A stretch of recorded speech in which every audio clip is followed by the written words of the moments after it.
Lalo THR here. Big night of boxing popping off tomorrow night. I want to give you some thoughts, some predictions on the fights. We got battles on two sides of the planet. The first taking place in Japan as the Tokyo Dome, historic arena, historic venue for both wrestling and boxing. At least I think so. I know for sure it's a historic venue for wrestling. But the Tokyo Dome is going to host two who I call the Manny Pacquiao of this generation, Naoya Inoue, as he faces off against Junto Nakatani.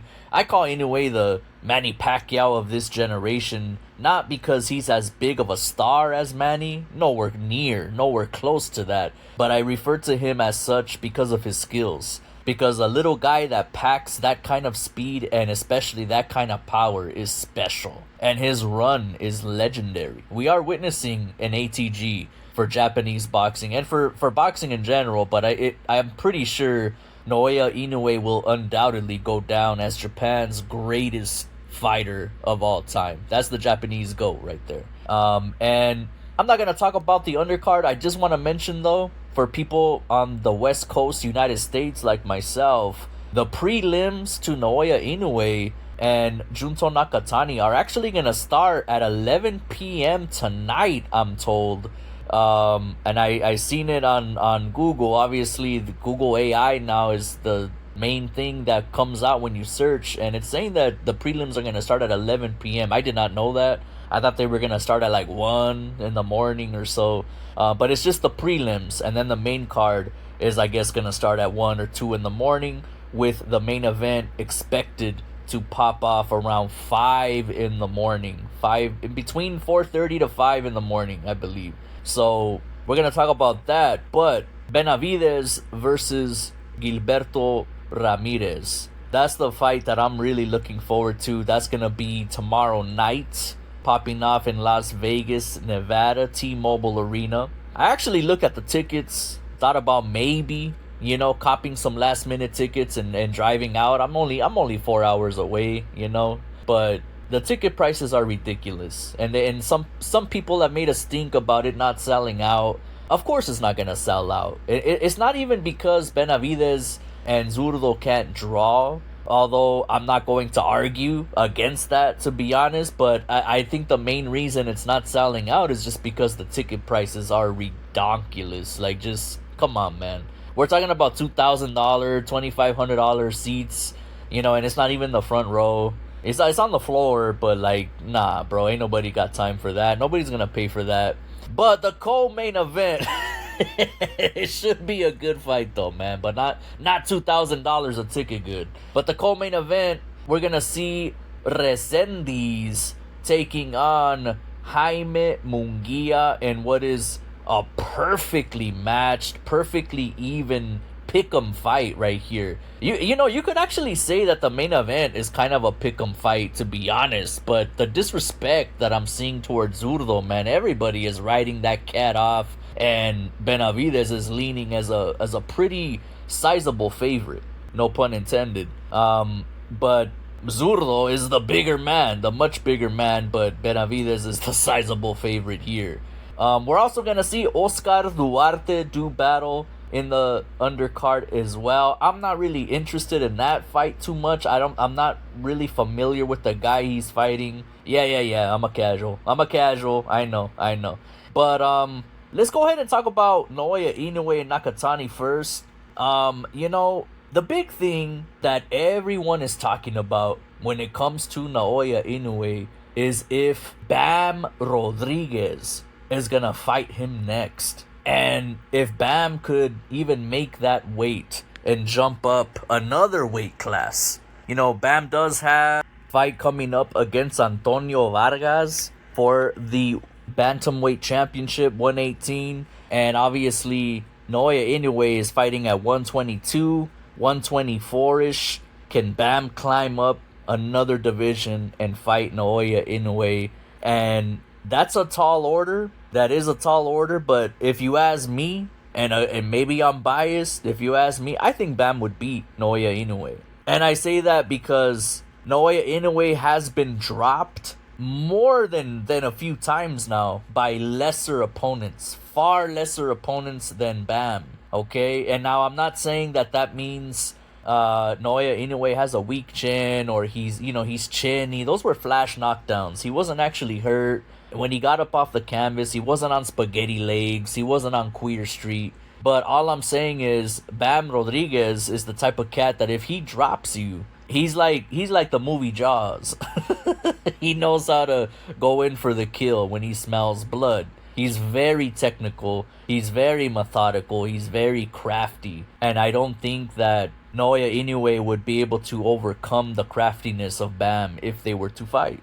I really don't think so. I think the speed and the power that Inoue has, I think Bam has a lot of tricks up his sleeve to detain those attributes. You know what I'm saying? But nonetheless, we need to focus at the task at hand because Inoue is going to face off against Junto Nakatani, who didn't look all that impressive in his last outing. He fought a tough Mexican customer in his last outing, and some people actually believe that he won the fight, that being Sebastian Reyes. But, I've said it before and I'll say it again, and it goes to both having lost fights and also having won very difficult fights. When fighters struggle, it's not necessarily a bad thing. I feel like fighters actually learn a lot through losses and through beating opponents that they didn't really look that good against. You know what I mean? I play devil's advocate a lot with that because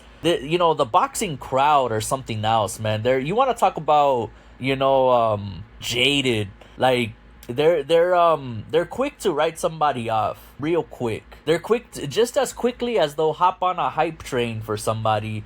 They're also quick to just write them off the moment they look kind of underwhelming in a fight, like Nakatani did.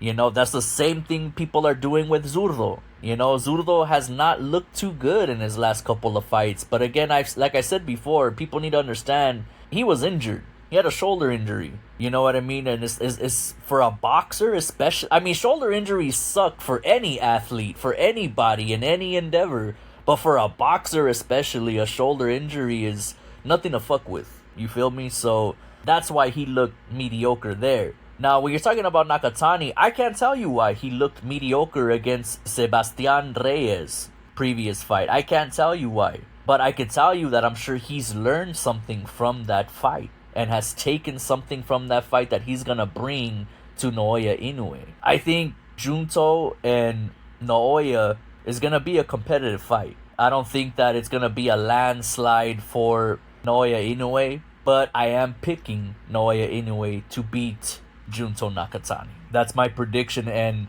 I gotta be honest, man, I'm more excited to see what happens next because I am salivating for a Bam Rodriguez and Naoya Inoue fight because I think this is an opportunity for Bam to truly become great. He already is great. This is a 26-year-old kid, and he's already on his way to a Hall of Fame career with what he's done already. It's insane, man. It truly is. We're watching an ATG fight in our generation. Bam's the kind of cat that once he's gone, he's going to be missed and he's going to be talked about. Like, damn, man, that when he was in his prime, he was doing it big. Like, I wish we could see Bam face these dudes today. He's going to be one of those type of fighters. Legacy fighters that you look back on like, damn, people always talk about like, damn, imagine like Cesar Chavez, fighting these cats today. Roberto Duran fighting these cats today. Like, Bam Rodriguez is going to be like that. Watch.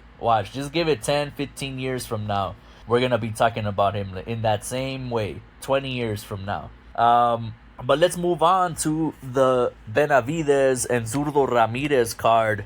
What I'm calling Mexican Supremacy. Because these are two fighters that are of Mexican lineage, and they're fighting for that Cinco de Mayo date. And Canelo, who is seemingly on his way out, he's been announced officially now. It's made official. We've been known about this now, but it's now official. Canelo is fighting Mbili. And that's a very difficult comeback fight for Canelo. I gotta be honest. At this stage, bro, that fight is just as dangerous as a fight with David Benavidez that people have been clamoring for a while. And speaking of David Benavidez, the weigh-in, my goodness, man, you got this dude coming in 200 pounds and still wondering why Canelo never fought him.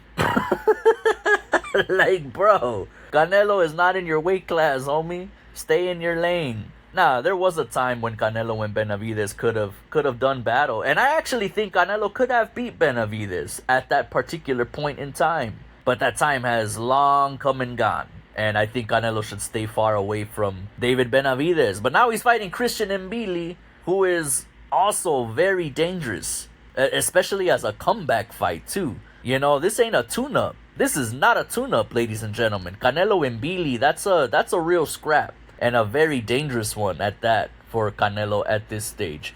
That's all I'm going to say about that for now. Let's get into the Benavidez Zurdo Ramirez undercard. Oh yeah, I wanted to talk about, I mentioned the Mexican supremacy thing. That's what I'm calling this. And the reason I brought that up also is because Julio Cesar Chavez is making the rounds on Twitter because he had a little interview where he said that David Benavidez is not a real Mexican. And nobody in Mexico really knows him like that. You know what I mean? And you know, that's just the story of Mexican Americans. You know, that's nothing new. That's not brand new. Like, a lot of people on Twitter, you know, these Gen Z Mexican Americans, they got that shocked Pikachu face. Like, what? How do you not accept it? He has Mexican blood in his veins. Like, bro, that's how it's always been. That's how it's always been. Mexican Americans gotta work twice as hard to be accepted by Mexicans and twice as hard to be accepted by Americans. Just watch that scene in Selena, the 90s Selena movie with Jennifer Lopez. Bro, Edward James Olmos, one of my heroes. But he explains it perfectly in that one scene, you know? He's like, it's exhausting. We gotta know about motherfucking John Wayne and Pedro Infante. You know what I mean? Like, we gotta be more Mexican than Mexicans and more American than Americans. That's the story of a Chicano's identity, right? You know, it doesn't matter how many DNA tests we take that literally shows the same exact amount of Native American blood and Spanish blood that all Mexicans have. You know, we're never gonna be considered Mexican, and we're never gonna be considered American. You know what I mean? At least, so white people will taunt us and be like, oh, you know, you're American, you're not a Mexican, but yet they treat us different. You feel me? They treat us different. Like, I don't know. I can't explain it right now. I'm not going to go off into a crazy tangent and talk about, you know, some fucking socio-political bullshit. But all I'm going to say is that's nothing brand new. And I think that kind of, you know, they could use that. And they have used it, right? Mexico versus Mexican-American battles, you know, Oscar de la Hoya and Cesar Chavez. That's the big one. I called it the Mexican-American. That was our Thriller in Manila. That was our Rumble in the Jungle. You feel me? That was a humongous fight, both of them, with Chavez and De La Hoya, but especially that first one. That's probably the biggest Mexico versus Mexican-American fight that I could think of. You know, you had, of course, Chiquita Gonzalez and Michael Carbajal back in the day. That's way back in the day. But that's another good one. You know what I'm saying? There's been a few. And I think that's something they could use as well. It's not going to be like a Mexico-Puerto Rico type level of rivalry, but it's a nice little marketing scheme. And that's why I would call this little extravaganza between Benavidez and Ramirez Mexican supremacy. You know, or the battle for Mexican supremacy. And, you know, because this is a chance for Benavidez to, I guess, get some clout and win over the Mexicans, because that's how we do it. You know, the moment Selena got clout and died, of course, you know, now she's beloved in Mexico and they consider her their own now, right? Before they rejected her, but when she got clout, they you know, they accepted her. That's the way it goes. We got to get clout to be accepted. Now say it without crying. Resendiz versus Munguia. You know something? I'm rolling with Munguia on that one. I'm gonna roll with Munguia, man. This is a really tough fight to call, though. It's a pick'em. Resendiz is a very, very fundamentally sound, balanced fighter, but Munguia is as strong as an ox. And I just feel like Munguia's gonna... Because Resendiz is a small dude, man. I mean, for the weight class, he's kind of a small cat. You know, like I mean, Caleb Plant was bigger than that fool. You know, and Resendiz was able to subdue Caleb Plant. I don't think Plant was aware of how good Resendiz is. None of us were, quite frankly. So, but I think Munguia has that experience at this point to not get caught up like he did against that Frenchman that knocked him out in what was the biggest fluke knockout of all time that I've seen. And you know, I think Munguia is gonna overpower Rezendi, so I'm picking Munguia there. Let's get to the main event. I want to make this quick. Let's get to the main event. Benavidez, Zurdo Ramirez. You know, I've been picking Zurdo to win this fight, but I'm tempted to change my pick, man. I gotta be honest. I'm tempted to change my pick. And it's not because of the conjecture online. It's not because of the betting odds. The betting odds have not gotten to me. The bettors, the gamblers, Vegas. I know Benavidez is a landslide favorite, which I believe to be very disrespectful to Zurdo, quite frankly. Y'all need to put respect on his name. Zurdo's a very strong dude, man. I don't know why he's such an underdog. I get it, Benavidez has crazy hand speed. It's not even fair. It's not even fair. The kind of hand speed that Benavidez has for a man of his size, like, it's like a hack. It's like Game Shark back in the day. You give somebody some crazy stats. Like, it ain't even fair. But when Benavidez is in there with an opponent that he can't really hurt and bully like he's used to, he's like a deer caught in the headlights. Case in point, that Russian dude he fought. I can't pronounce his name. Gavorsdav. I'm gonna just call him Gordon, homie.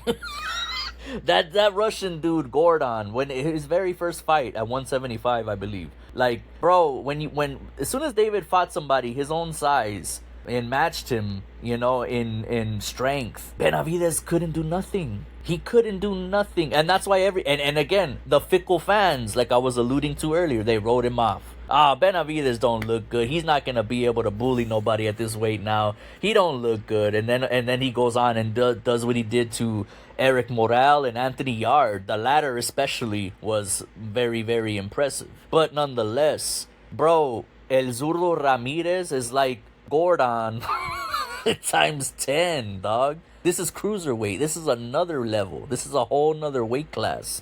We're talking about Zurdo's probably going to come in at like 208 pounds, homie. 210 pounds on fight night. Yeah, I don't know. I can't even predict what Benavidez is going to come in at. They both successfully weighed in, incidentally. And at the weigh-in was a little telling. The weigh-in was a little telling, man. You know, Ramirez looks natural at that weight, whereas Benavidez kind of looks like a skinny fat, like a dude who's just kind of like letting himself go to get bigger for the weight class. I don't know if I'm making any sense. I'm not very eloquent. It's one of the reasons I do this podcast, this YouTube channel. I'm trying to improve my speech, my talking skills. Doesn't really seem to be helping, but little by little, I hope it does eventually. But nonetheless, ladies and gentlemen, I'm going to stick with my Zurdo pick, but I am tempted to change it. And it's not because of the betting odds. It's not because of the conjecture online. It's because of an interview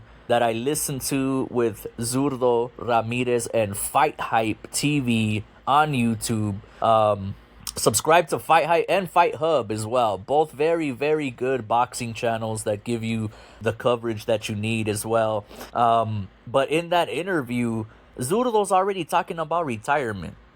He's already saying he's got like 2 fights left and then he's gonna retire. And when a fighter has a fight coming up and they talk about retirement, that's a very bad sign. It's not a good look. You know, maybe I'm reading too much into it. Maybe I'm looking too much into it, but I don't like that at all. That's never a good sign when a fighter is like literally on the road to a fight within days and he's talking about retirement already. You know, I mean, he said he's been in the boxing game for a long time. He's got about 2 more fights left and then he's gonna retire. But it's like, bro, we ain't trying to hear about you retiring when you're about to fight somebody. Like I don't know. To me, that's not a good look. Like the moment I heard that, I was like, yeah, I don't know. I think I'm gonna roll with Benavidez, but I want to stick to my guns, man. I really feel like Zurdo is just too strong, too big. And I understand Benavidez has crazy fast hands, but he's not going to be able to hurt Zurdo.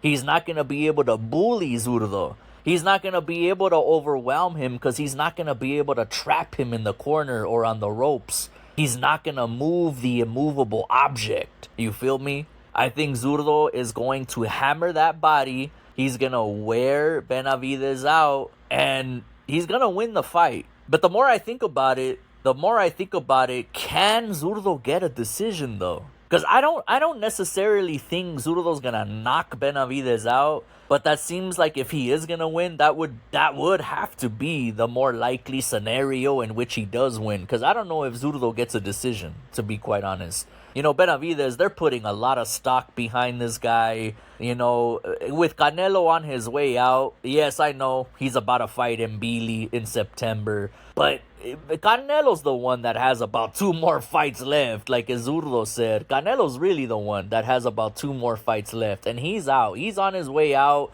He's got 1 foot already halfway over the door. Like he's on his way out. You know, so they're really trying to find the next big Mexican commodity because, you know, Mexicans are such a huge piece of boxing, bro. Like, it's just not even close. There will never be another country like Mexico that's relatively poor and doesn't put a whole lot of resources into its athletics, into its sports, and yet has a stranglehold on boxing the way Mexico does, bro. You know what I mean? Like, it's not even, it's crazy. Like, and boxing is not even the most popular sport in Mexico, by the way. I just got to bring this up because a lot of Puerto Ricans, they go online and they're like, oh, Puerto Rico's a tiny island. A tiny island. We produce more champions than Mexico per capita. We're a tiny island. Well, first of all, y'all ain't even a real country. First of all. Puerto Rico is a United States protectorate, homie. So Puerto Ricans can come and go to the United States as they please. You guys have access to state-of-the-art training facilities, gyms, and boxing is more popular in Puerto Rico than it is in Mexico, believe it or not. You know, Mexico's number 1 sport by far and away is football, soccer, which is crazy because we suck at it. I don't know how Mexico is the best or how Mexico's number 1 sport is soccer and they have not produced, you know, a winning team that's won the World Cup or a major. I mean, they won the Confederations Cup. They won that, but anyway, yeah, man. I'm going to stick to my guns and say Zurdo's going to win by hook or crook because he's just too big, too strong. I truly feel like Benavides bit off more than he can chew. If I'm wrong, I'm wrong. I'll come back and gladly eat crow. You know, grab my tapatio, my cholula, put some salsa on it, some lime, you know what I mean? Put some cebolla, cilantro, and fucking eat a nice crow taco, okay? It ain't the end of the world. If I get the prediction wrong, I get it wrong. But I think Zurdo is gonna do business tomorrow night.